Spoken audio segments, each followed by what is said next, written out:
are American cities no longer able to deal with managing? All right, let me start from the top. Are American cities no longer able to deal with managing gun violence? Because you just spoke about how emotional our young men are, and it just seems like the gun violence is just out of hand. But has American cities lost control? It's not really gun violence, it's you're not controlling the violence in the male element. Guns, swords, spears, arrows, war clubs, rocks, they've been with humanity since day one. If you took the 250,000 years that paleontologists say there have been anatomically modern humans around, you can take all of that time period and get up to the last 150 years, and the typical man would be armed. So we grew up with armaments. And you see, the thing about armaments is this: a gun, a spear, a sword, a knife is no more than the fangs that gorillas have, the fangs that chimpanzees have, the fangs that your dog has, the fangs that your cat has, that lions have, that wolves have, that bear have. You see, we lost those, and guns are but a replacement for the canine teeth that all other mammal predators have, or the sharp beaks that bird predators like eagles and hawks have, or the claws and long conical teeth that alligators, crocodiles, and stuff like monitor lizards have. You see, those are our weapons. That's how we stay at the top of the food chain, so we don't have to worry about stuff having us for breakfast, lunch, dinner, or a midnight snack. You see, we live for most of our existence in a real live horror movie where you are asleep and you get mildly disturbed because you hear something sounded like something being drugged, and you didn't pay attention until you woke up that morning and found that your neighbor who was sleeping under the furs next to you is gone, and you find blood trails where something big snatched him out of the hovel and decided to eat him. So this is our reality, and we can't get around it. Now,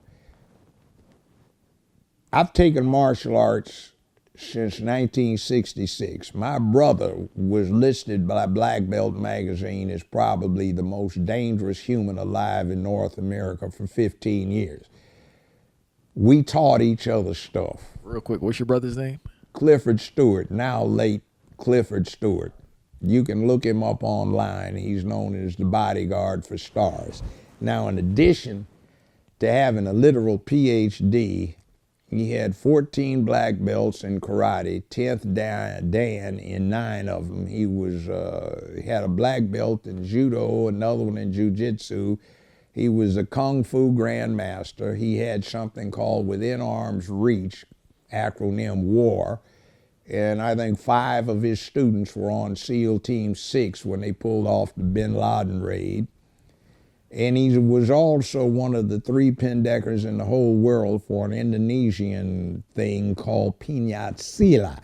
So a person like that, he can't get in any type of altercations, right? Anything is attempted murder. I won't talk about that, but I've been studying with him for 55 years, all right?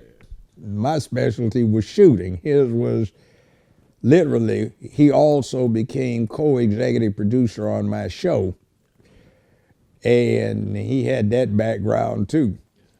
So the CIA would literally send representatives down there every few weeks to consult with him on unarmed killing or knife killing. And if you want to see one of his knife techniques, there's a movie called Under Siege starring Tommy Lee Jones and Steven Seagal. Seagal is the ex-SEAL who's the cook. They were on a battleship and they're doing this knife blade down fighting technique. Well, Cliff invented that, and he had to teach them how to do it. Seagal looks pretty good, but Cliff would make him look amateurish. Now, he and I would walk in someplace, and if we wanted most people in there dead, you're dead, even if there's no weapon we brought into the place. You can look around right here, and I see 6, 7 lethal weapons in this place right now. So what are you going to do about us? You can't register us. That was a fake thing. It came out of Highway Patrol 1954, where somebody was a martial arts expert, and Broderick Crawford, who played this Highway Patrol detective, said he had to register his hands, which was crap. That came from Hollywood. So what do you do? That's all BS? I heard that my whole life about people That's registering. BS. So what are you going to do with somebody that can easily kill you? In fact, more reliably kill you without a weapon than with one.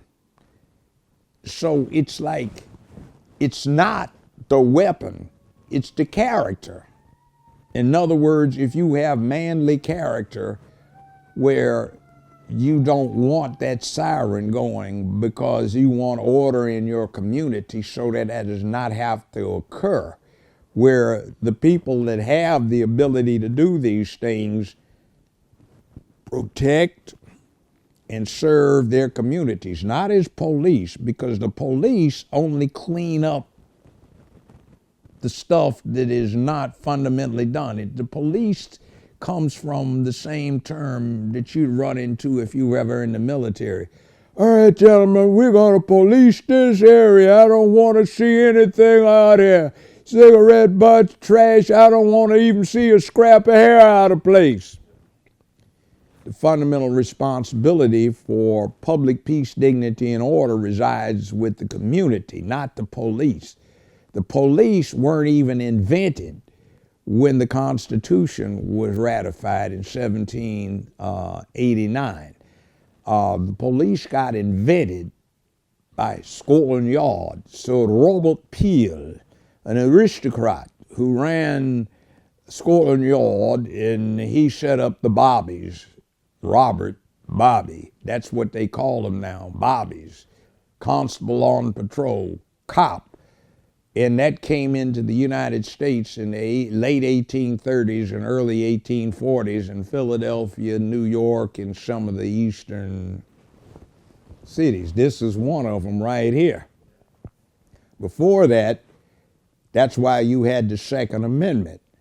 A well-regulated militia being necessary to the common defense. In other words, militia was every able-bodied male from 15 to 60 was responsible for the law and order in his community, whether it was from opposition by Native Americans who didn't like the encroachment on their territory to bandits and other lawless elements.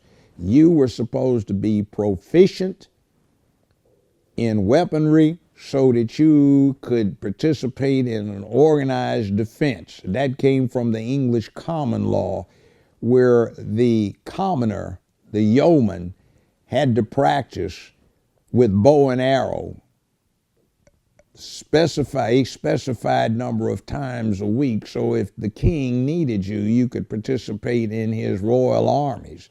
So if you had a duty, it became a right. If you had a duty to be proficient with archery, you had a right to have the archery tackle that you needed. If you had a duty to participate in a militia, you had a right to possess the weaponry that was necessary.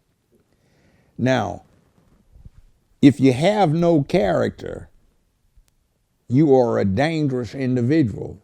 You can kill all you want if you study and you are a fiend, but the process of teaching is self-regulating because you also teach character in the dojo, not just the art of doing people in.